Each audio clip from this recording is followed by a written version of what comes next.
Bienvenue dans ce cours intitulé STAPS, une histoire culturelle. Voici le plan du cours. Celui-ci se compose de 6 parties. Après avoir fait une introduction au CM, en guise de première partie, la deuxième partie nous permettra de définir les différents concepts propres au STAPS.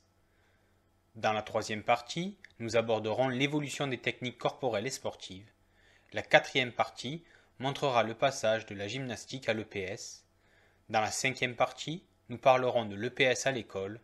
Et la sixième et dernière partie nous permettra de parler de la revendication scientifique de l'éducation physique et de l'institutionnalisation des STAPS.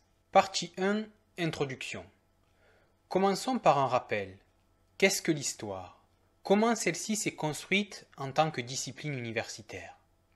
Chercher ses origines revient à se pencher sur son histoire, l'histoire de nos prédécesseurs, nos ancêtres, l'histoire de l'environnement dans lequel ils ont évolué et celle de l'environnement dans lequel nous avons grandi. Mais l'histoire peut aussi être celle d'un événement, celle d'un pays, d'une discipline sportive ou encore celle de l'enseignement scolaire, à l'image de l'EPS, vers le cheminement d'une discipline universitaire qu'on appelle les STAPS. Les histoires peuvent être institutionnelles, mais aussi politiques, syndicales, jalonnées d'enjeux corporatistes, largement sociétales et assurément personnelles.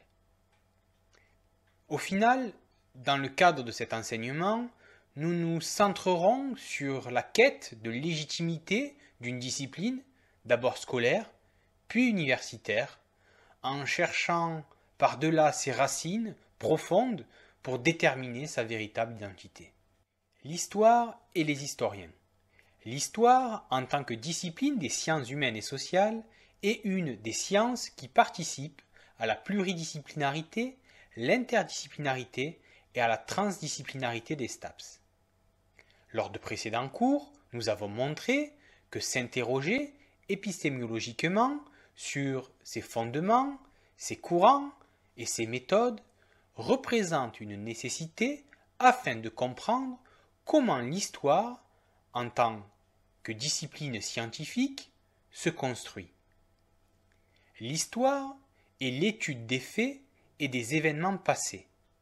C'est un récit historique qui tente de connaître les temps révolus. L'écriture de l'histoire n'est pas entièrement indépendante des visions du monde ou de la culture des historiens. Ces récits historiques, bien que réalisés à partir de sources selon la logique de la preuve scientifique, font appel à de l'interprétation. Les historiens construisent des méthodes d'analyse du passé, on appelle cela l'historiographie. Celles-ci peuvent être critiquées, remises en cause, mais elles font avancer le cheminement historique. C'est l'écriture de l'histoire, l'historiographie. Celle-ci s'appuie sur diverses sciences, la sociologie, l'anthropologie, l'économie, la géographie ou encore la psychologie, qui sont autant d'outils pour aider les historiens à comprendre le passé.